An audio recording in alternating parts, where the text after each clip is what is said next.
السلام علیکم ورحمۃ اللہ وبرکاتہ۔ اعوذ باللہ من الشیطان الرجیم۔ ان الذین یخشون ربهم بالغیب لهم مغفرۃ واجر کبیر وَأَسِرُّوا قَوْلَكُمْ أَوْ اجْهَرُوا بِهِ إِنَّهُ عَلِيمٌ بِذَاتِ الصُّدُورِ أَلَا يَعْلَمُ مَنْ خَلَقَ وَهُوَ اللَّطِيفُ الْخَبِيرُ هُوَ الَّذِي جَعَلَ لَكُمُ الْأَرْضَ ذَلُولًا فَامْشُوا فِي مَنَاكِبِهَا وَكُلُوا مِنْ رِزْقِهِ وَإِلَيْهِ النُّشُورُ أَأَمِنْتُمْ مَنْ فِي السَّمَاءِ أَنْ يَخْسِفَ بِكُمُ الْأَرْضَ فَإِذَا هِيَ تَمُورُ أَمْ أَمِنْتُمْ مَنْ فِي السَّمَاءِ أَنْ يُرْسِلَ عَلَيْكُمْ حَاصِبًا فَسَتَعْلَمُونَ كَيْفَ نَذِيرِ وَلَقَدْ كَذَّبَ الَّذِينَ مِنْ قَبْلِهِمْ فَكَيْفَ كَانَ نَكِيرِ أَوَلَمْ يَرَوْا إِلَى الطَّيْرِ فَوْقَهُمْ صَافَّاتٍ وَيَقْبِضْنَ مَا يُمْسِكُهُنَّ إِلَّا الرَّحْمَنُ إِنَّهُ بِكُلِّ شَيْءٍ بَصِيرٌ أَمَّنْ هَذَا الَّذِي هُوَ جُنْدٌ لَكُمْ يَنْصُرُكُمْ مِنْ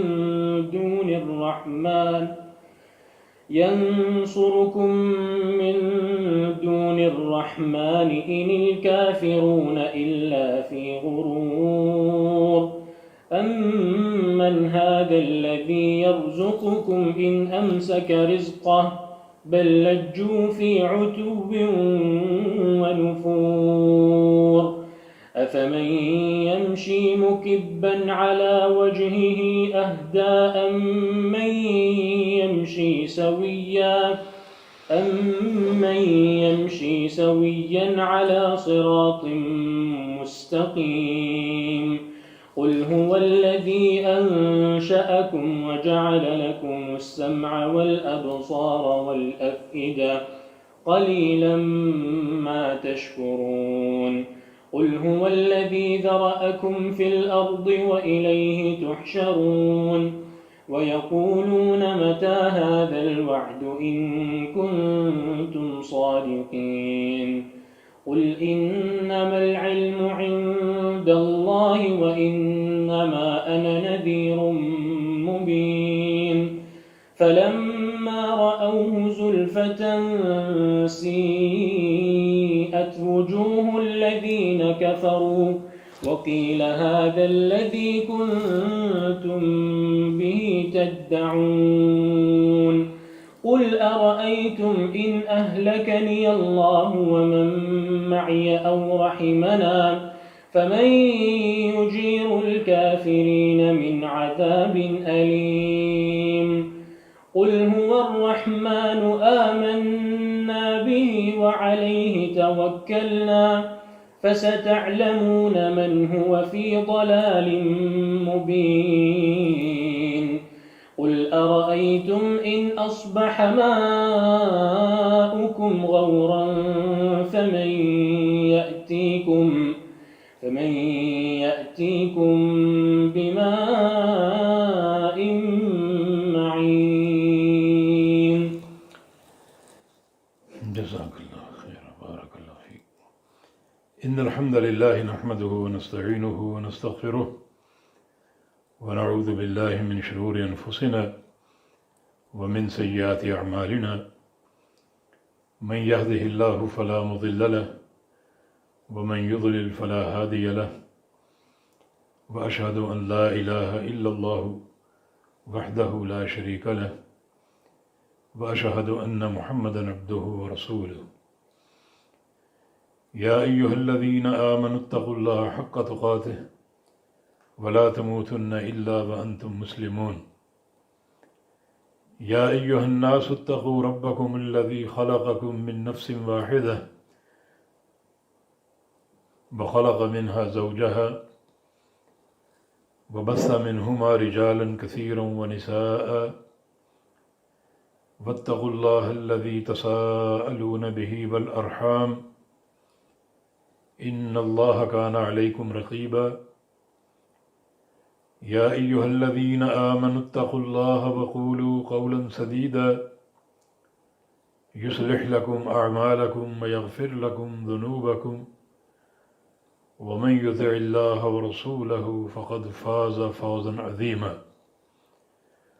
اللهم صل على محمد وعلى آل محمد كما صليت على إبراهيم وعلى آل إبراهيم إنك حميد مجيد اللهم بارك على محمد وعلى آل محمد كما باركت على إبراهيم وعلى آل إبراهيم إنك حميد مجيد سبحانك لا علم لنا إلا ما علمتنا إنك أنت العليم الحكيم رب اشرح لي صدري ويسر لي أمري واحلل عقدة من لساني يفقه قولي سورہ ملک کی تفسیر جاری ہے۔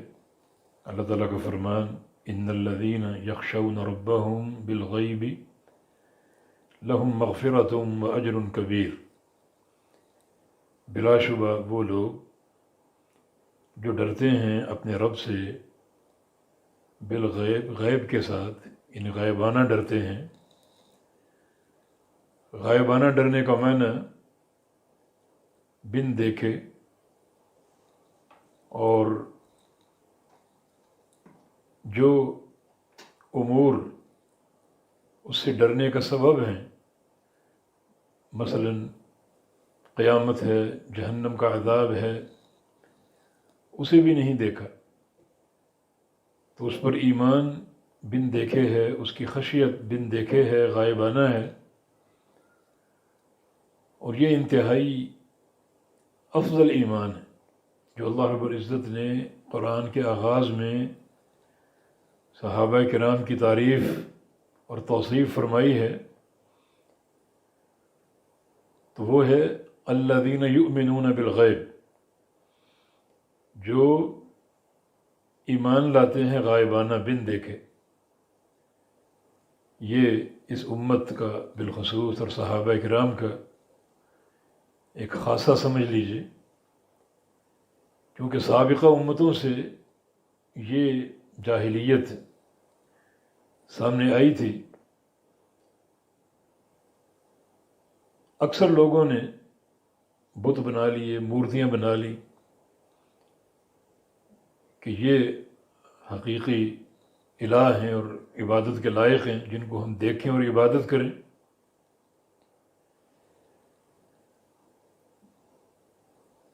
غائبانہ ایمان کا تصور تقریباً ناپید تھا۔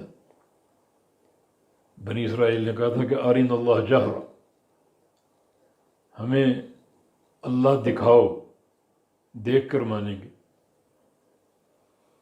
خود محمد الرسول اللہ صلی اللہ علیہ وسلم کو کفار قریش کی طرف سے اسی جاہلیت کا سامنا تھا۔ وہ کہتے تھے کہ ہم کیا جانیں یہ قرآن آسمان سے اترا، اللہ نے اتارا، ایسا کرو کہ ہمارے سامنے اوپر کو تم پرواز کرو، او ترقى في السماء ولن نؤمن لرقيك حتى تنزل علينا كتابا نقرأه،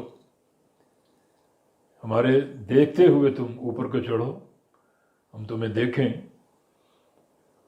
اور پھر جب واپس لوٹو تو آپ کے ہاتھ میں کتاب ہو، قرآن ہو، جس کو ہم پڑھ سکیں، پھر مانیں گے کہ یہ رب کا کلام ہے۔ تو عین ہی یہی جاہلیت کفار قریش کی طرف سے تھی۔ تو پھر غائبانہ ایمان، بن دیکھے ایمان، ایک بہت ہی عظیم الشان فضیلت ہے۔ تو اللہ تعالیٰ نے جو صحابہ کرام کی تعریف اور توصیف فرمائی، تو پہلا وصف ایمان بالغیب کا ذکر کیا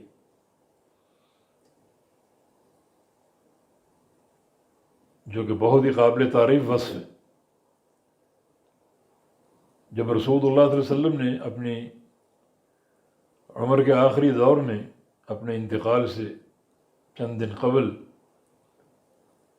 الوداع کہا تمام زندوں کو اور فوت شدگان کو، تو اس موقع پر آپ نے فرمایا تھا کہ اشتقنا الی اصحابنا الی اخواننا، ہمیں اپنے بھائیوں سے ملنے کا شوق ہو رہا ہے۔ تو صحابہ نے عرض کیا کہ السنا اخوانک یا رسول اللہ، کہ ہم آپ کے بھائی نہیں ہیں؟ فرمایا کہ انتم اصحابی، تم میرے صحابہ ہو،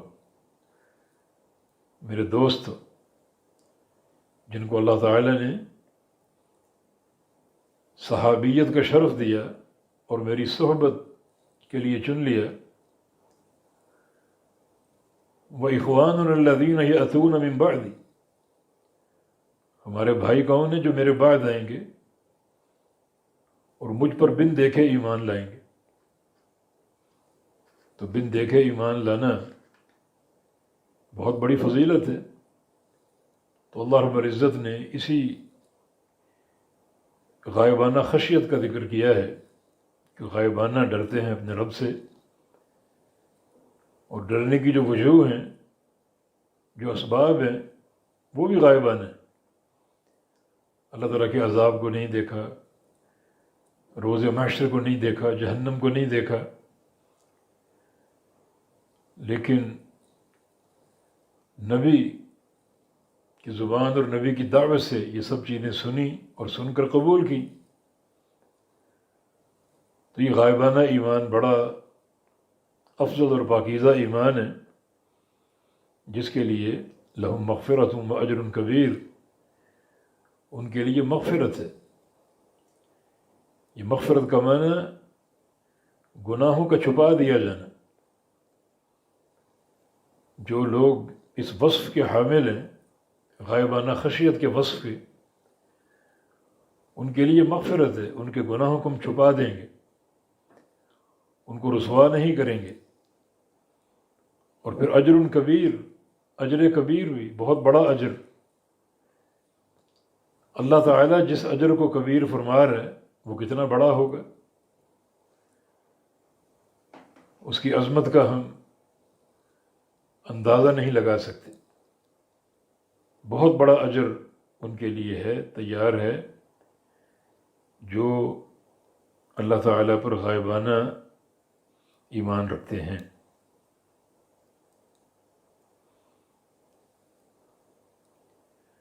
وَأَسِرُّوا قَوْلَكُمْ أَوِ اجْهَرُوا بِهِ إِنَّهُ عَلِيمٌ بِذَاتِ الصُّدُورِ، اور تم چھپاؤ اپنی بات کو، أَوِ اجْهَرُوا بِهِ، یا ظاہر کرو اسے، اپنی بات کو چھپائے رکھو یا اس کو ظاہر کرو۔ یہ خطاب کفار قریش سے ہے۔ نبی علیہ السلام پر وہ تنقید اور جرح کیا کرتے تھے، کبھی اعلانیہ اور کبھی چھپا کر، چوری چھپے۔ تو فرمایا کہ تم جس طرح چاہو بات کرو، چھپا کر بات کرو یا ظاہر کر کے بات کرو۔ انہ علیم بذات الصدور، بے شک وہ خوب جاننے والا ہے، بذات الصدور، سینوں کی باتوں کو یا سینوں کے رازوں کو، سینوں کے جو بھید ہیں، کہ تمہارے سینوں میں جو باتیں مخفی ہیں، دفن ہیں اور دبی ہوئی ہیں، اللہ تعالیٰ خوب انہیں جانتا ہے۔ یہ انہ حرف تاکید ہے، اور علیم مبالغے کا صیغہ ہے۔ الصدور کا جو ال ہے یہ استغراقی ہے، ان بہت تاکیدیں استعمال ہیں، جتنے بھی سینے ہیں اور ان سینوں کے جو بھی راز ہیں، بلا شبہ اللہ تعالیٰ انہیں خوب جاننے والے۔ اور پھر ان کا بدلہ دے گا، جزا اور سزا قائم ہوگی۔ یہ کفار قریش کے لیے وعید ہے کہ تم جو چھپ چھپ کر باتیں کرتے ہو میرے حبیب کے بارے میں، تو آہستہ کرو یا بلند آواز سے کرو، اللہ سب جانتا ہے۔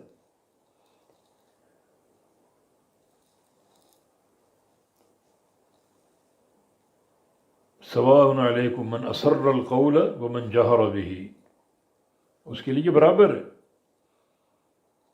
اونچی آواز سے بولو یا پست آواز سے، یا نہ بھی بولو، دل میں ایک آپ کے راز پوشیدہ ہے، وہ سب جانتے ہیں۔ یعلم السر و اخفی، دلوں کے بھید جانتا ہے، جو اس سے بھی مخفی چیز اسے بھی جانتا ہے۔ ایک تو بھید وہ ہے جو تم ظاہر کرنا چاہتے ہو، اسے بھی جانتے ہیں، اور ایک بھید وہ جو تم ظاہر نہیں کرنا چاہتے، وہ دل کے کسی کونے میں دفن ہے، اسے بھی جانتے ہیں۔ تو کفار قریش کے لیے یہ وعید اور تحدید ہے کہ میرے نبی کے بارے میں تم نے جو باتیں کی اللہ نے سن رکھی ہیں، اور اللہ تعالیٰ ضرور ان کا بدلہ دے گا، ان کی سزا جھیلنی پڑے گی۔ الا یعلم من خلق وهو اللطیف الخبیر، خبردار، یہ کلمہ تنبیہ، یعلم جانتا ہے وہ، من خلق، من خلق کے دو اعراب ہو سکتے ہیں، یا تو یعلم فعل فاعل ہے اور من خلق مفعول ہے۔ ترجمہ ہوگا کہ خبردار وہ جانتا ہے جو اس نے پیدا کیا، جو اس کی مخلوق ہے، وہ انسان ہوں، جن ہوں، جانور، درندے، پرندے، وہ سب کو جانتے ہیں۔ تو یعلم فعل فاعل اور من خلق یہ جملہ مفعول، کہ اللہ تعالیٰ اپنی مخلوق کو جس کو اس نے پیدا کیا خوب جانتا ہے۔ یا پھر من کو فاعل بنا لو، یعلم من خلق، خوب جانتا ہے وہ ذات جس نے پیدا کیا ہے، جو خالق ہے، وہ خوب جانتا ہے، اور کوئی چیز اسے پوشیدہ نہیں۔ تو الا یعلم من خلق، خبردار جانتا ہے، من وہ ذات، خلق جس نے پیدا کیا، یعنی اللہ تعالیٰ ہر بات جانتا ہے، اور کوئی چیز اس کے علم سے اوجھل نہیں ہے۔ وہو اللطیف الخبیر، اور وہ لطیف ہے، لطیف کا معنی بڑا باریک بین، اور الخبیر خوب باخبر، خوب خبر رکھنے والا۔ یہ دونوں بھی مبالغے کے صیغے ہیں، وہ خوب باریک بین ہے اور خوب باخبر ہے۔ تو اس میں رحمت کا انداز بھی ہے اور وعید کا انداز بھی۔ جو بندے نیکوکار ہیں ان کے اعمال کو جانتا ہے، ان کے تقوی کو جانتا ہے اور اس کا اجر دے گا، اور جو بدکار ہیں اور معصیتوں میں ڈوبے ہوئے ان کی حرکات کو بھی جانتا ہے اور اس کی سزا دے گا۔ تو اللہ تعالیٰ بڑی باخبر ذات ہے، اور کسی بندے کا عمل اس سے پوشیدہ نہیں ہے، ہر بات کو، ہر چیز کو، ہر عمل کو جانتا ہے۔ کوئی بندہ اندھیرے میں کام کرے اور یہ نہ سمجھے کہ اس کا اللہ کو علم نہیں ہوگا، روشنی میں کرے، اندھیرے میں کرے، زمین کی گہرائی میں کرے، سمندروں کی گہرائی میں کرے، کسی بھی مقام پر ہو، اللہ تعالیٰ خوب باخبر، اور وہ ذات لطیف ذات ہے۔ لطیف کا ایک معنی خفیہ تدبیریں کرنے والا، اپنے بندوں کے لیے ایسی تدبیریں جن کا ظاہر اور ظاہری حالات اور نتائج بندے کے لیے حیران کن، بندے کو اندازہ تک نہ ہو کہ ظاہر تو یہ ہے، نتائج اچھے کیسے ہو سکتے ہیں۔ اللہ رب العزت خفیہ تدبیریں فرماتا ہے۔ اگر بندے کا اللہ تعالیٰ کے ساتھ تعلق ہو، اس کی مثال ہم یوسف علیہ السلام کے واقعے سے دیتے ہیں۔ پورا قصہ مذکور ہے قرآن پاک میں، اور جب وہ قصے کا اختتام آتا ہے تو یوسف علیہ السلام نے یہ جملہ فرمایا تھا کہ ان ربی لطیف لما یشاء، بے شک میرا رب لطیف ہے۔ لطیف کا معنی خفیہ تدبیریں کرنے والا، کہ جن کے نتائج اور عمدہ نتائج بندوں کی توقعات سے دور ہو۔ یوسف علیہ السلام کی جو ظاہری سیرت ہے، جہاں سے آغاز ہوا، بھائیوں کا حسد، بھائیوں کی دشمنی، پھر ان کو کنویں میں ڈالنا اور پھر کنویں سے نکالا جانا اور کوڑیوں کے مول بکنا اور پھر غلام بننا،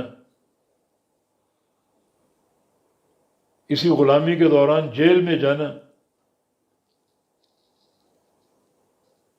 یہ ان کی حیات طیبہ کے ظاہری احوال ہیں۔ کوئی کہہ سکتا ہے کہ یہ شخص بڑا ہو کر ملک مصر کا بادشاہ بنے گا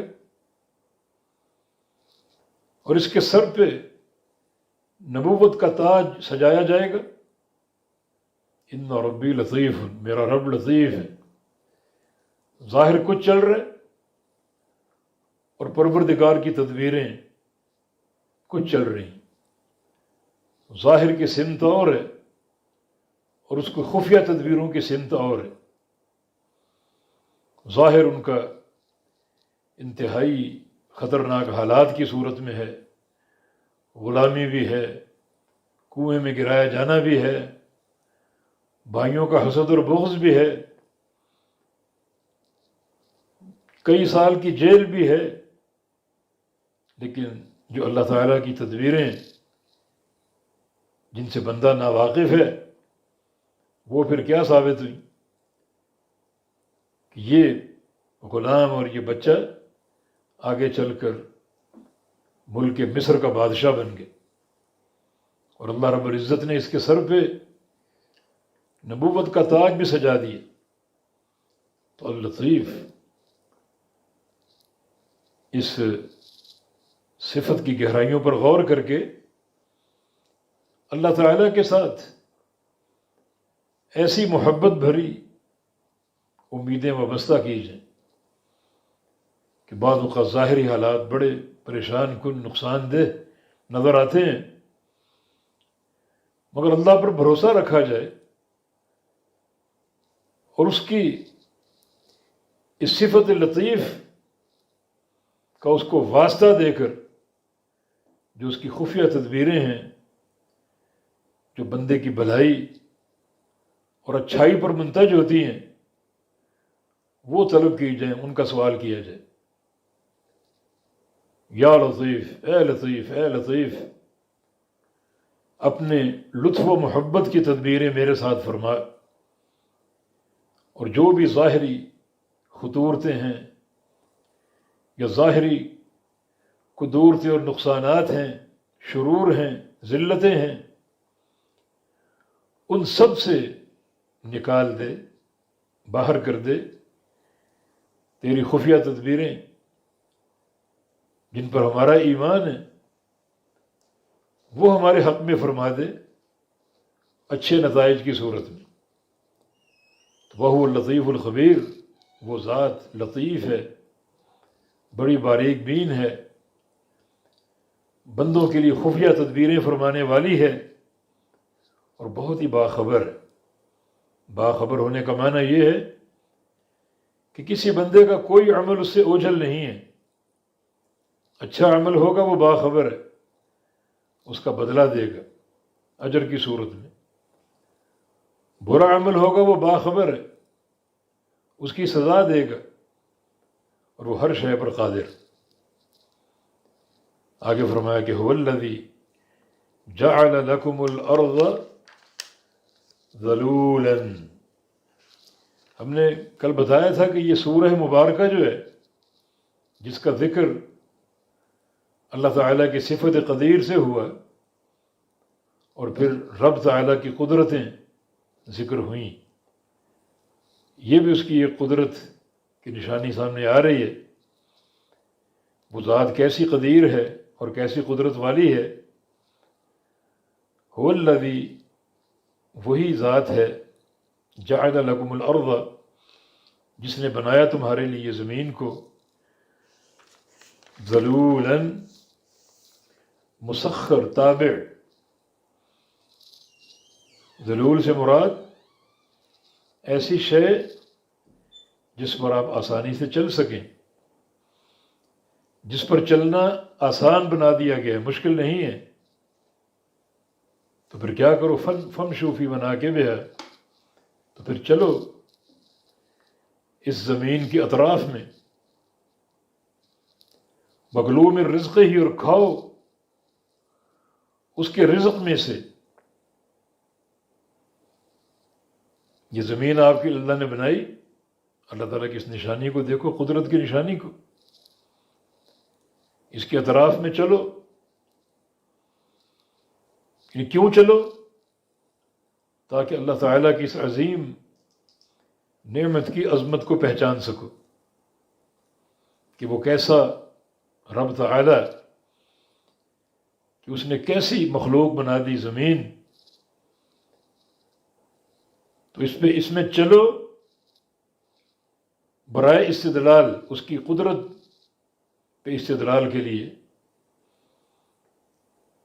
کہ اس نے کیسی عظیم الشان نعمت بنائی اور زمین کو ایک بچھونا بنا کر ہمیں عطا فرما دیا۔ یا اس میں چلو روزی کمانے کے لیے، دنیا اس پر چلتی پھرتی ہے، رزق کے اسباب تلاش کرتی ہے، تو یہ اسباب رزق کا تلاش کرنا، یہ بھی اس بات کی دلیل ہے کہ یہ زمین کس قدر تمہارے تابع ہے اور اس پر چلنا پھرنا کتنا آسان ہے۔ وَكُلُوا مِن رِزْقِهِ، اور کھاؤ اس کے رزق میں سے۔ یہ رزق بھی اسی کا ہے، اسی کا عطا کردہ ہے، تو وہ کھاؤ اور اس کا شکر ادا کرو ان تمام نعمتوں پر۔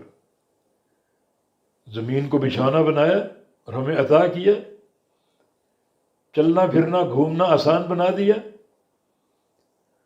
اور اس زمین پر اپنی نعمتیں پھیلا دیں، رزق، پھل اور سبزیاں پھیلا دیں، وہ تم کھاؤ اور اس کا شکر ادا کرو۔ رسول اللہ صلی اللہ علیہ وسلم کی حدیث ہے کہ ان اللہ یرضى عن العبد اذا اکل اکلہ فحمدہ وشرب شربہ فحمدہ۔ اللہ اس بندے سے راضی ہوتا ہے جو ایک لقمہ کھانے کا کھائے اور اس کی حمد کرے، ایک گھونٹ پانی کا پیے اور الحمدللہ کہے، تو اس کا رزق کھا کر اس کی حمد کرو اور ان نعمتوں کی قدر کرو۔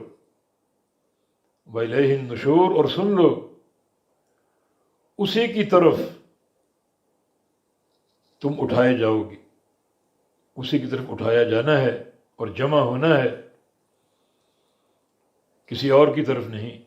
وَإِلَيْهِ النُّشُورُ میں جو معمول اور عامل کی ترتیب ہے تقدیم و تاخیر کے اعتبار سے، تو اس میں حصر کا معنی ہے، جس کا معنی یہ کہ الیہ النشور لا الی غیرہ، کہ اسی کی طرف تم اٹھو گے اور جمع ہوگے، کسی اور کی طرف نہیں۔ اور اس میں بھی دو چیزیں موجود ہیں، ایک تنبیہ اور وعید بھی، اور رحمت اور محبت بھی۔ اسی کی طرف اٹھائے جانے کا معنی وہ تمہاری ہر بات جانتا ہے، اگر گناہ کرتے کرتے اٹھو گے تو ان گناہوں کی سزا دے گا، اور اگر نیکیاں کرتے کرتے اٹھو گے تو ان نیکیوں کی جزا دے گا۔ تو پلٹ کر اسی کی طرف جانا ہے۔ یہ جملہ خوب غور و فکر کی دعوت دیتا ہے، کسی اور کی طرف نہیں جانا۔ اس میں محبت اور شفقت کا انداز بھی ہے، اور ایک تنبیہ اور تقریر اور ڈانٹ ڈپٹ کا انداز بھی، کہ اپنے اعمال چیک کر لو، اسی کے پاس تم نے لوٹنا ہے، تو تمہارے اعمال کا بدلہ دے گا تمہیں۔ اچھے عمل کرتے کرتے جاؤ تاکہ اس کی محبتوں اور رحمتوں کو پا سکو۔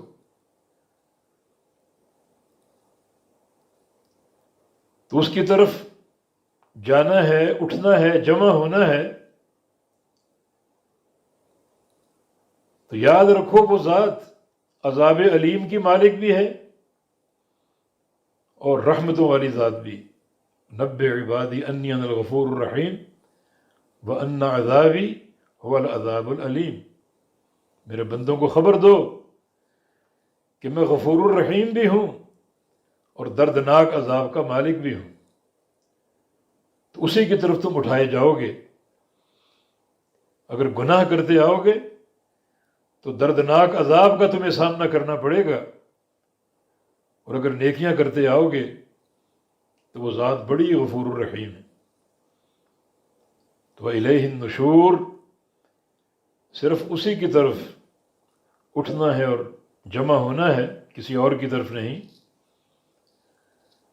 اَأَمِنْتُم مَّن فِي السَّمَاءِ أَن يَخْسِفَ بِكُمُ الْأَرْضَ فَإِذَا هِيَ تَمُورُ۔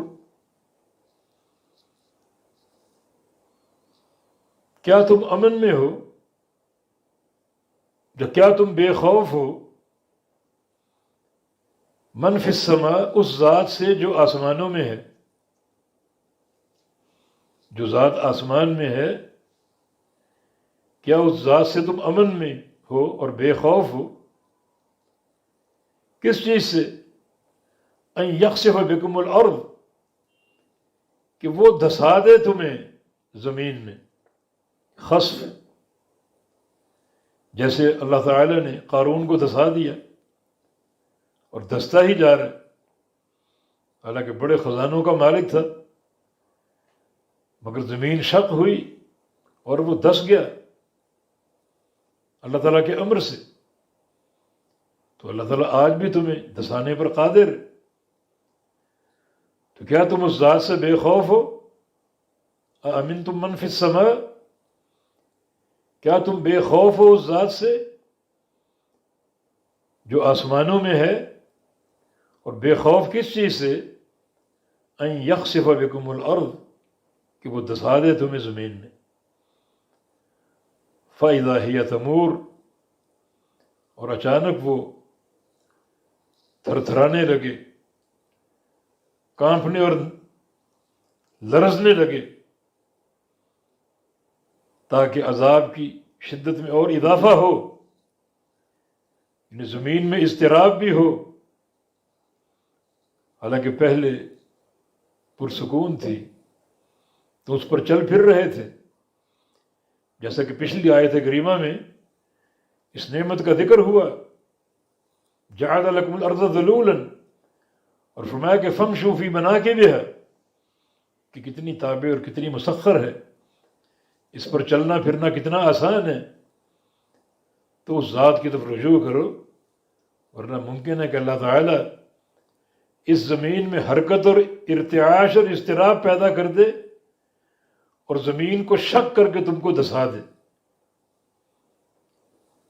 تو اس ذات سے، اس تعلق سے بے خوف نہ رہو، اس کا خوف رکھو۔ اور خوف رکھنے کا ظاہری مظہر یہ ہے کہ اس کی طرف توبہ اور انابت اور فرما برداری کا راستہ اپنا لو اور اختیار کر لو۔ یہاں اس آیت کریمہ میں صراحت ہے کہ اللہ تعالیٰ آسمانوں میں ہے، بلندی میں، اس کے لیے علو ہے۔ ملحدین یا متکلمین اللہ تعالیٰ کی جہت کا انکار کرتے ہیں۔ جہتیں 6 ہیں، اوپر نیچے دائیں بائیں آگے پیچھے۔ اللہ تعالیٰ کے لیے جہت علو ہے جو اس کے عین شایان شان ہے، نہ وہ دائیں ہیں نہ بائیں، نہ آگے نہ پیچھے نہ نیچے، بلکہ وہ اوپر ہے۔ تم اس ذات سے بے خوف ہو جو آسمانوں میں ہے، مانا بلندی میں ہے، اس کے لیے علو ہے۔ جیسا کہ آپ سجدے میں سبحان ربی الاعلیٰ کہتے ہیں، سبح اسم ربک الاعلیٰ، وہ رب اعلیٰ سب سے بلند ہے، باعتبار جگہ کے، باعتبار مرتبہ کے، اور باعتبار قہر اور غلبہ کے، سب سے اوپر ہے وہ۔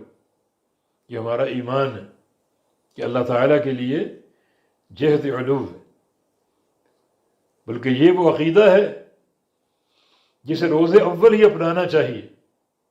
اللہ تعالیٰ عرش پر مستوی ہے، اور اس کا عرش جس پر وہ مستوی ہے وہ اس کی مخلوق ہے، وہ عرش کا محتاج نہیں ہے، اور یہ سب سے بلندی پر ہے۔ احادیث میں اس علو کا ذکر ہے کہ زمین سے آسمان تک 500 سال کا فاصلہ، پھر آسمان اول کا موٹاپا بھی 500 سال کا، جتنا زمین اور آسمان کا فاصلہ ہے اتنا ہی آسمان کے جرم کی جو ہے وہ کثافت اور اس کی موٹائی ہے۔ پھر آسمان اول سے آسمان دوم تک یہی 500 سال، پھر دوسرا آسمان اس کی موٹائی بھی 500 سال، اس طرح 7ویں آسمان تک۔ پھر اوپر ایک بحر کا ذکر جس کی تہ سے لے کر سطح تک 500 سال کا فاصلہ، اور اس کے اوپر رحمان کی کرسی جو رحمان کے 2 قدم رکھنے کی جگہ ہے، اور اس کے اوپر رحمان کا عرش جو اتنے ہی فاصلے پر ہے، جس پر رحمان مستوی ہے، اور یہ عرش اللہ تعالیٰ کی آخری مخلوق ہے، عرش کے اوپر کوئی مخلوق نہیں۔ پھر آگے وہ بلندی ہے جس کا ادراک ہمیں نہیں ہے، یہیں تک ہمیں اطلاع دی گئی اور یہیں تک ہمارا علم ہے۔ تمہارا ایمان ہے کہ اللہ تعالیٰ کے لیے یہ علو ہے۔ جیسے اس لونڈی سے پوچھا گیا، نبی علیہ السلام نے پوچھا این اللہ، اللہ کہاں ہے؟ قالت فی السماء، کہا کہ آسمانوں میں ہے۔ ان علو بلندی پر اس نے کتابیں اتاری، اور اتارنا اوپر سے نیچے ہوتا ہے۔ وہ بارشیں برساتا ہے، اور بارش کا برسنا اوپر سے نیچے ہے۔ پھر اس کا فرمان ہے کہ اس کی طرف اعمال اٹھائے جاتے ہیں تو اعمال نیچے سے اوپر جاتے ہیں۔ نبی علیہ السلام کو معراج ہوا، آپ اوپر گئے، کسی کی روح قبض ہوتی ہے، فرشتے اس کو لے کر اوپر جاتے ہیں۔ فرشتوں کا چڑھنا اللہ تعالیٰ کی طرف اوپر، یہ سب دلائل اللہ تعالیٰ کے علو کے لیے۔ کچھ لوگ یہاں اشکال پیش کرتے ہیں، یہ کلمہ فی کے بارے میں، یہ کلمہ ظرفیہ ہے، تو اس کا معنی آسمان اللہ کا ظرف ہے، نعوذ باللہ، جس نے اللہ کو گھیرا ہوا ہے، نعوذ باللہ۔ لیکن یہ بات غلط ہے، تبھی ملاحدہ نے یہاں تعویل کی اَأَمِنْتُمْ مَنْ مَلَكُوتُهُ فِي السَّمَاءِ، حالانکہ یہ تعویل بنتی نہیں ہے۔ اس کی ملکوت صرف آسمانوں تک محدود ہے، اس کی ملکوت تو پوری کائنات کے لیے، نہ صرف یہ کہ دنیا بلکہ آخرت میں بھی۔ تو یہ تعویل کا رستہ جو اختیار کیا گیا وہ بذات خود ایک فاسد معنی کو موجب ہے۔ امام قرطبی رحمہ اللہ فرماتے ہیں کہ یہ فی بمعنی فوق ہے، علا کے معنی میں۔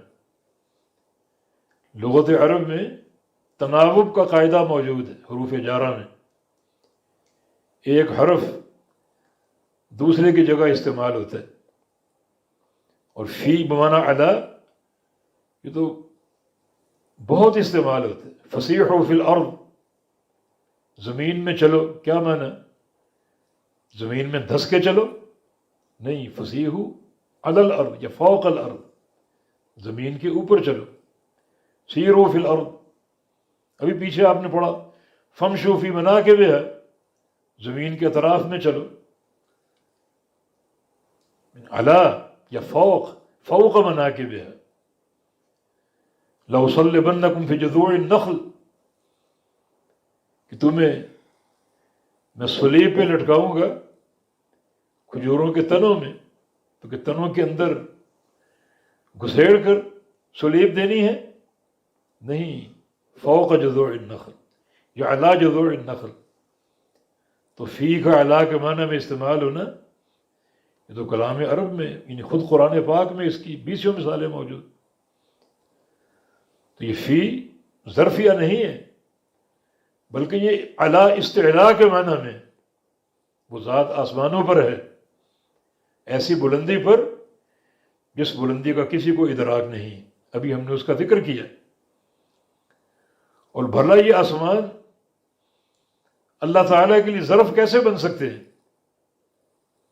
ایک حدیث میں ارشاد گرامی، مَا السَّمَاوَاتُ السَّبْعُ فِي الْكُرْسِيِّ إِلَّا كَحَلْقَةٍ أَوْ دَرَاهِمَ فِي تُرْسٍ، یہ ساتوں آسمان اتنے بڑے اللہ تعالیٰ کی کرسی کے مقابلے میں ایسے ہیں جیسے 7 درہم کسی تشت میں رکھے ہوں، 7 درہم کسی تشت میں رکھے ہوں۔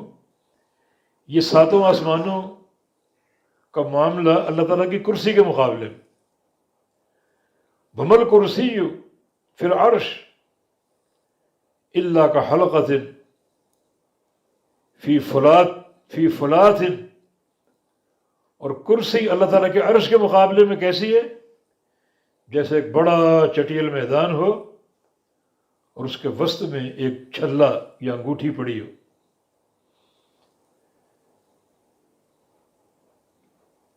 یعنی یہ کرسی کی حیثیت عرش کے مقابلے میں۔ اور وَمَا الْعَرْشُ فِي كَفِّ الرَّحْمَنِ إِلَّا كَحَبَّةِ خَرْدَلٍ فِي كَفِّ أَحَدِكُمْ، اور یہ عرش اللہ تعالیٰ کے ہاتھ میں، یا اللہ تعالیٰ کے ہاتھ کے مقابلے میں ایسے ہے جیسے آپ کے ہاتھ میں ایک رائی کا دانہ رکھا۔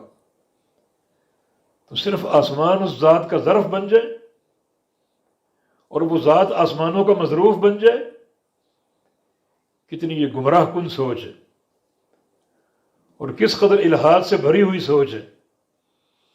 تو اللہ تعالیٰ اس کے لیے جہت علو ہے، ایسی بلندی جس کا ادراک ہمارے ذہن نہیں کر سکتے۔ اس بلندی کی ہم نے حدیث سے وضاحت کی ہے۔ اور آخر المخلوقات اللہ کا عرش ہے جس پر اللہ تعالیٰ مستوی ہے، اور پھر جو بلندی کی حد وہ ہمارے علم سے ماوراء ہے، اور علو اس کے شایان شان ہے، ساری مخلوق سے بلند ہونا، اوپر ہونا، باعتبار جگہ کے بھی، باعتبار مرتبہ کے بھی، اور باعتبار قہر و غلبہ کے بھی۔ تو اس ذات سے تم بے خوف ہو جو آسمانوں پر ہے کہ وہ تمہیں زمین میں دھنسا دے، جیسے قارون کو دھنسایا تھا۔ تو تم دھنسائے جا سکتے ہو، اللہ تعالیٰ قادر۔ یہ سورہ مبارکہ اس کی قدرت کے مظاہر پیش کر رہی، اور آگے فرمایا کہ ام امنتم من فی السماء ان یرسل علیکم حاصبا فستعلمون کیف نذیر، یا پھر تم بے خوف ہو، امن میں ہو اس ذات سے جو آسمانوں پر ہے، اللہ تعالی، ان یرسل علیکم حاصبا، کہ وہ بھیجے تم پر کنکریوں کی بارش، حاصب پتھروں کی بارش تم پر برسا دے۔ اللہ تعالیٰ چاہے تو کر سکتا ہے، یہ اس کی مخلوق ہے۔ اس کی قدرت پر ایمان لاؤ، ہر شے پر قادر ہے۔ یہ پتھروں کی بارش، یہ زمین کو شق کر کے دھسا دینا، یہ تو ایک بڑے مہیب عذاب کی صورت میں سامنے آ سکتے ہیں۔ اللہ تعالیٰ نے قوم لوط کو پتھروں کی بارش کر کے تباہ و برباد کر دی، ابرا کے ہاتھیوں کو پتھروں سے اللہ تعالیٰ نے ہلاک کر دیا، برباد کر دیا۔ تو اللہ تعالیٰ کے لشکر ہیں یہ۔ اللہ تعالیٰ جب چاہے تمہیں ابتلا میں ڈال سکتا ہے، مبتلا عذاب کر سکتا ہے، اور بربادی تمہارے سامنے کھڑی ہو سکتی ہے۔ اب دیکھیں آج کل یہ کرونا وائرس، اللہ تعالیٰ کا ایک لشکر جو نظر بھی نہیں آتا، تو بڑی خوردبینیں آپ استعمال کریں تو وہ نظر آتا ہے،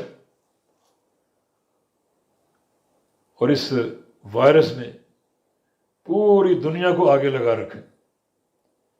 دنیا بے بس ہو چکی، بلبلا اٹھی۔ اللہ تعالیٰ عافیت دے۔ تو کس ظلم پر تم تکبر کرتے ہو؟ جو تکبر کرنے والے تھے وہ آج جھاگ کی طرح بیٹھے ہوئے۔ کہاں گئیں وہ باتیں؟ کہاں گئیں وہ بڑھکیں چائنا کی اور امریکہ کی اور یورپ کی؟ وہ طاقت کا نشہ اور اپنے وسائل کے مقابلے میں دنیا کی تحقیر، کہاں گئی وہ؟ تو تم بے خوف ہو؟ اللہ رب العزت کی قدرت کے مظاہر اللہ تعالیٰ جب چاہے پکڑے۔ ان ربک لبالمرصاد، وہ گھات میں ہے، جب چاہے پکڑ لے۔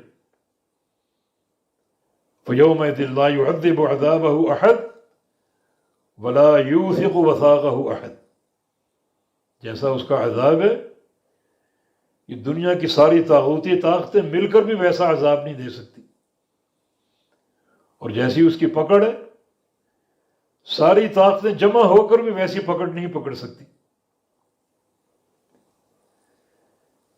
تو تم کیوں بے خوف؟ یہ خوف اپنے اندر پیدا کرو اور اس سے ڈرو، تقوی اختیار کرو، اس کے خوف سے اپنے ظاہر و باطن کو مزین اور مرصع کر لو۔ فَسَتَعْلَمُونَ كَيْفَ نَذِيرٌ، بس تم ان قریب جان لو گے کہ کیسا ہے ڈرانا۔ یہ نذیر بمانا انذاری، میرا ڈرانا کیسا ہے، ان قریب تم جان لو گے۔ آج اگر وہ ڈھیل دیتا ہے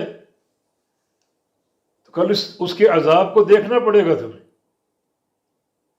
وہ چاہے تو تم پر پتھروں کی بارش برسا کر تمہیں تباہ و برباد کر دے۔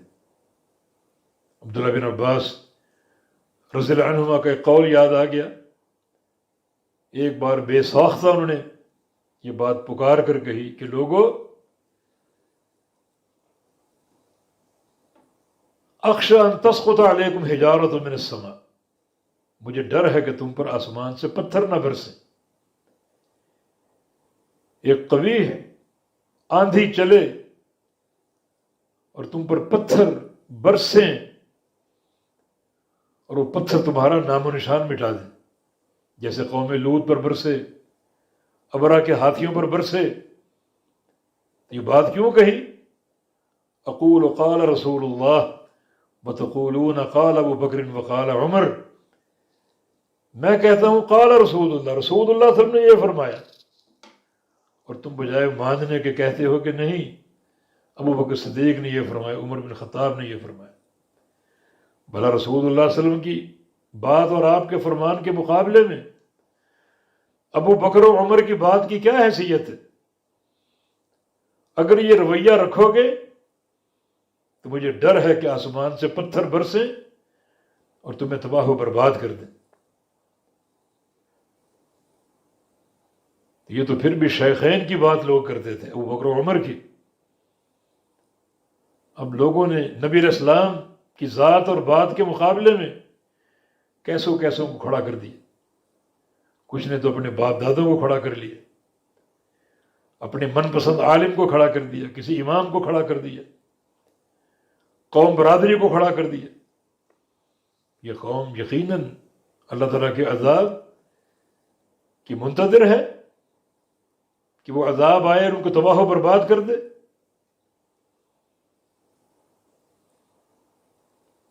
یہی بات اللہ تعالیٰ یہاں فرما رہا ہے کہ تم کیوں بے خوف بیٹھے ہو اللہ تعالیٰ سے. وہ تم پر پتھر برسا سکتا ہے اور تمہیں تباہ و برباد کر سکتا ہے. وَلَقَدْ كَذَّبَ الَّذِينَ مِنْ قَبْلِهِمْ فَكَيْفَ كَانَ نَكِيرٌ.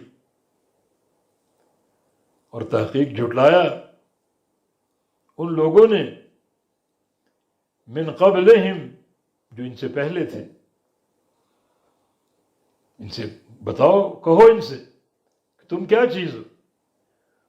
تم سے پہلے بڑی بڑی قومیں آئیں، انہوں نے جھٹلایا. قوم نوح، اللہ تعالیٰ نے ایک طوفان مسلط کر کے پوری قوم کو برباد کر دیا. پھر عاد اور ثمود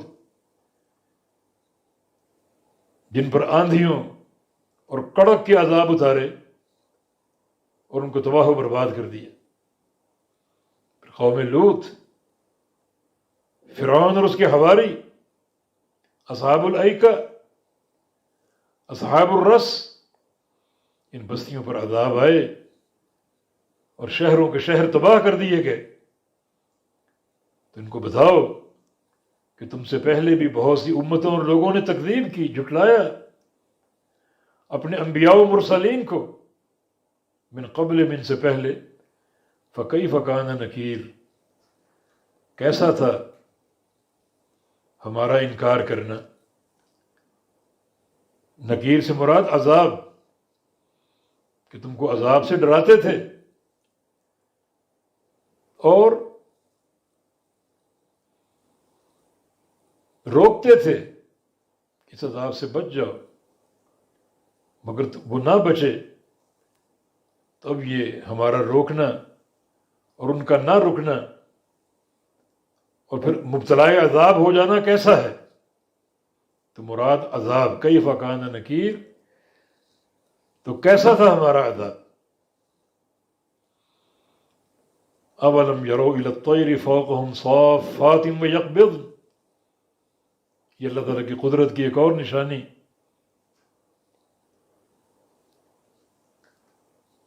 اولم یروا، کیا نہیں دیکھا انہوں نے، الی الطیر، پرندوں کی طرف. یہ طیر، طائر کی جمع. اور بعض علماء لغت کہتے ہیں کہ طیر واحد بھی اور جمع بھی دونوں استعمال ہوتے ہیں. تو اولم یروا الی الطیر، کیا نہیں دیکھا انہوں نے پرندوں کو، فوقہم، اپنے اوپر، اڑتے ہوئے، پرواز کرتے ہوئے. کیسے؟ صافات، پروں کو پھیلا کر، یقبضن، اور پروں کو سمیٹ کر. یہ تو ہماری قدرت کی ایک نشانی کھلم کھلی ان کے سامنے موجود ہے. یہ پرندوں کو نہیں دیکھتے کس طرح ان کی اڑان ہے.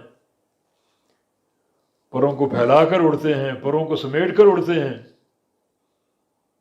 سمیٹنا اپنے پہلوؤں کی طرف اندر. اور پرندوں کا اڑنا ہماری قدرت کی دلیل ہے. اگر ہم اڑنے کی توفیق نہ دیں تو وہ گر جائیں. تو اس سے سمجھ لو یہ پورا نظام کائنات ہماری قدرت سے چل رہا ہے. آسمان قائم ہے ہماری قدرت سے. یہ سورج، چاند، ستارے، ان کا طلوع و غروب ہونا اور قائم ہونا ہماری قدرت سے. یہ سمندر جو بحر زخار، موجوں سے بھرے ہوئے، تلاطم سے بھرے ہوئے، ان کے پانیوں کو روکنا ہماری قدرت سے. اور اگر ہم ان تمام چیزوں کو قائم نہ رکھیں، سہارا نہ دیں، تو ہر چیز گر جائے اور تباہ و برباد ہو جائے. پرندے آپ کے سامنے موجود ہیں، ان کی اڑان ہماری قدرت سے، اور اگر ہم چاہیں تو ان کو گرا دیں اور اڑنے کا ملکہ ان سے سلب کر لیں، تو پھر یہ پوری کائنات بھی اللہ تعالیٰ کی قدرت کے تحت ہے۔ اس کائنات کا قیام اللہ تعالیٰ کی قدرت کے ساتھ ہے۔ تو اللہ تعالیٰ چاہے تو اپنی حفاظت اٹھا لے اور پوری دنیا کو تباہ و برباد کر دے۔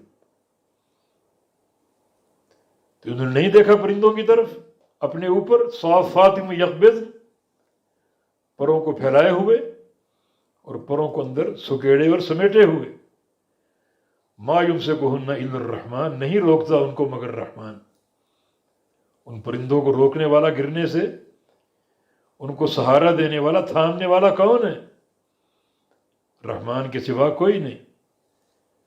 اسی رحمان نے دنیا کو تھاما ہوا ہے، اور اگر وہ نہ تھامے تو پوری دنیا تباہ و برباد ہو جائے۔ اس ذات کی طرف کیوں نہیں لوٹتے، کیوں نہیں رجوع کرتے؟ کس ذات پر تکبر کرتے ہو، اس کی رحمت سے بھاگتے ہو اور دوری اختیار کرتے ہو؟ تو ما یمسکہن الا الرحمن، ان پرندوں کو نہیں روکا، نہیں تھاما مگر رحمان نے۔ انہ بکل شیء بصیر، بے شک وہ ہر شے کو خوب دیکھنے والا ہے۔ بصیر مبالغے کا صیغہ، فعیل کے وزن پر، خوب دیکھنے والا، ایسا دیکھنے والا کہ اس سے کوئی چیز اوجھل اور مخفی نہیں ہے۔ ہر شے پر اس کی نگاہ ہے، ہر شے کو دیکھنے والا ہے۔ اور ما کان ربک نسیہ، تیرا رب بھولنے والا نہیں ہے، ہر چیز اس کو یاد ہے۔ اور وہ جو اس نے دیکھا اپنے بندوں کے اعمال کو، اس کے مطابق ان سے حساب و کتاب لے گا، وہ اس پر قادر ہے۔ امن ھذا الذی ھو جند لکم ینصرکم من دون الرحمن ان الکافرون الا فی غرور۔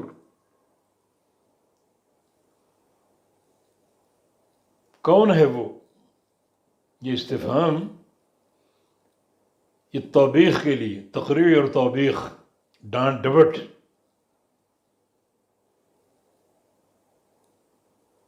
کون ہے وہ؟ الذی، جو،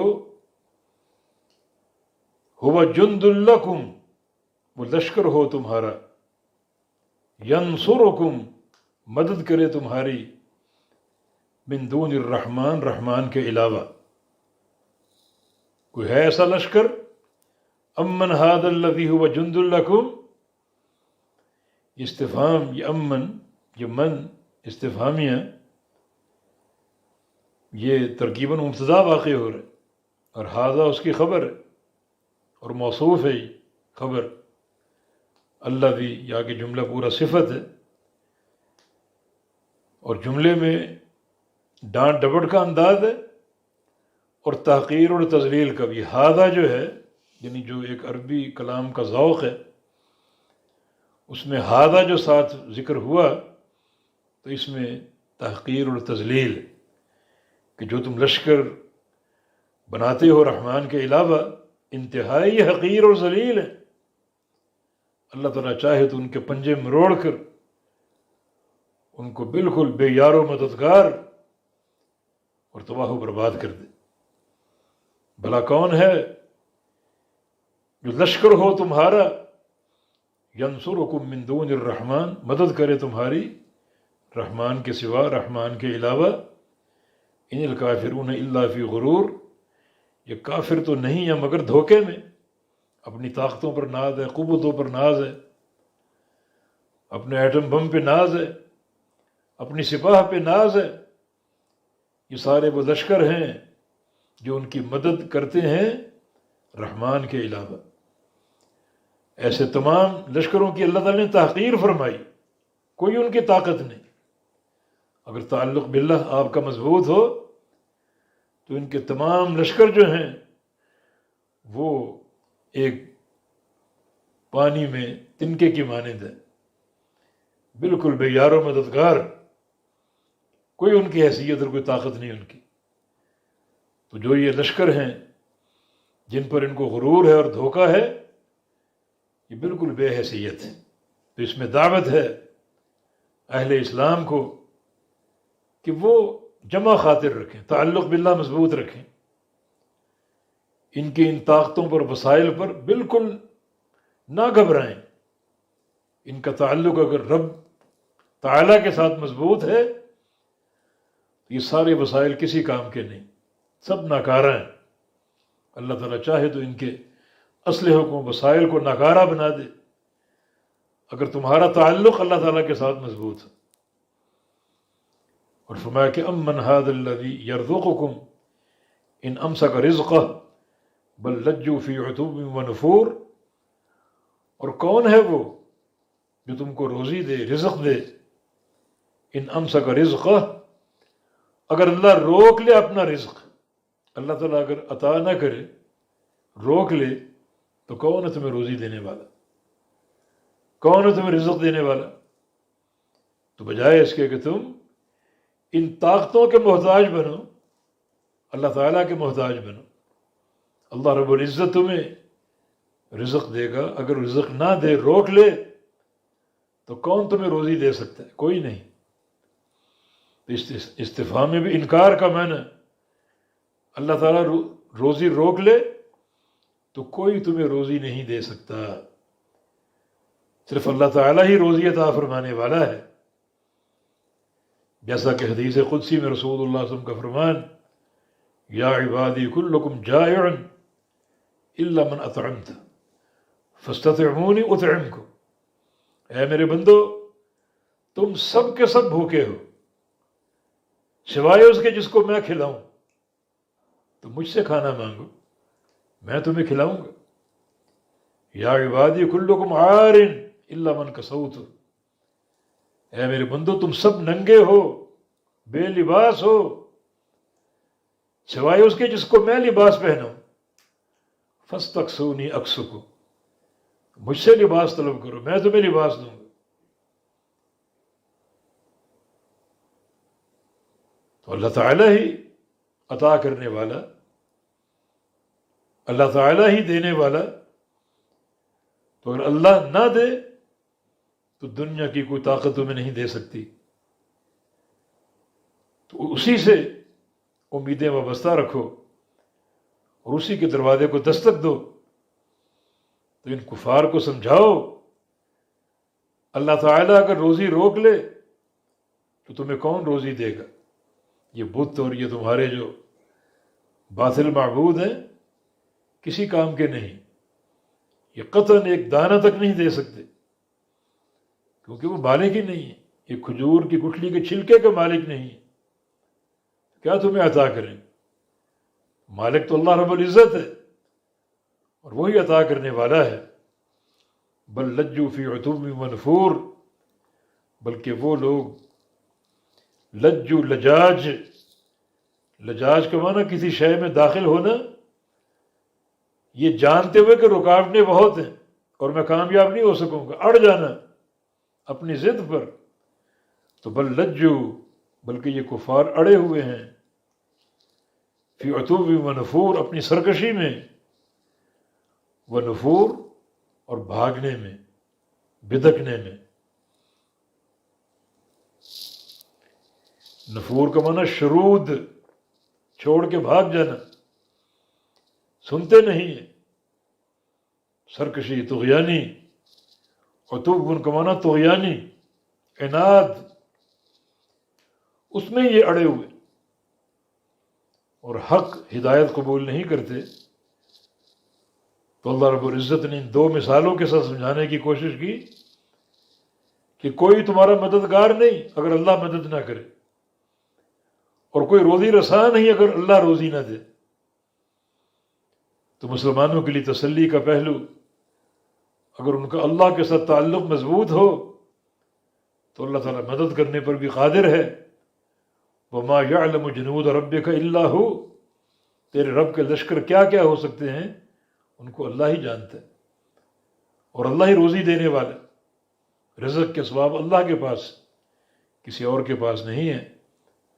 تو اگر تعلق باللہ قوی ہو تو اللہ تعالیٰ اپنے لشکروں سے مدد بھی کرے گا اور رزق کے خزانے بھی عطا فرمائے گا۔ افمن یمشی مکبا علی وجہہ اہدی امن یمشی سویا علی صراط مستقیم۔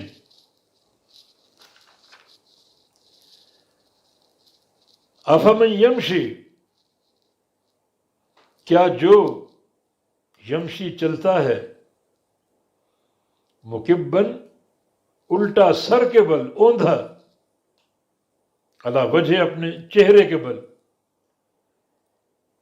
مکبن علی وجہ ہی اپنے چہرے کے بل چلتا ہے، مکبن یہ باب افعال سے کبا اور اکبا ایک ہی معنی میں، یہ باب افعال یہاں لازمی ہے، متعدی نہیں ہے۔ قد یلزم باب افعال کی خاصیات ہیں، تو ان میں یہ خاصیت ہے کبھی کبھی یہ لازم بھی ہوتا ہے، اکثر متعدی ہوتا ہے لیکن کبھی کبھی لازم بھی ہوتا ہے۔ تو افمن یمشی مکبن، کیا جو چلتا ہے اوندھا، علی وجہ اپنے چہرے کے بل، اہدی زیادہ ہدایت یافتہ ہے، امن یمشی سویا علی صراط مستقیم، یا وہ جو چلتا ہے سیدھا صراط مستقیم پر، یمشی سویا چلتا ہے سیدھا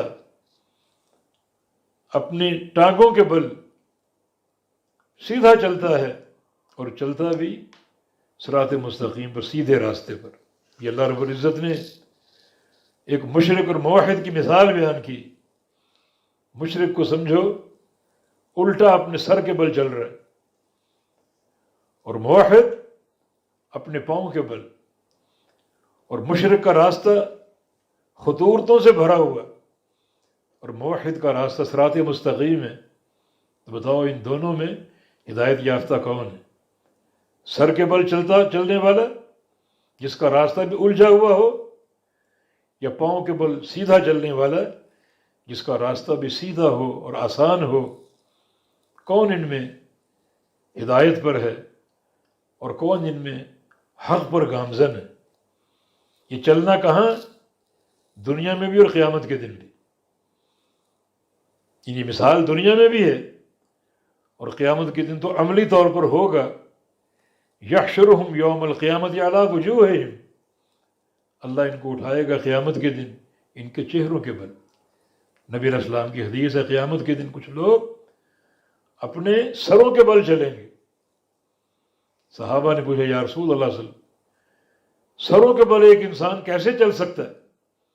تو رسول اللہ صلی اللہ علیہ وسلم نے ارشاد فرمایا الذی امشاہم علی ارجلہم لقادر علی ان یمشی علی وجوہہم یا رؤوسہم، جس ذات نے پاؤں کے بل بندوں کو چلا دیا وہ ذات سروں کے بل چلانے پر بھی قادر ہے۔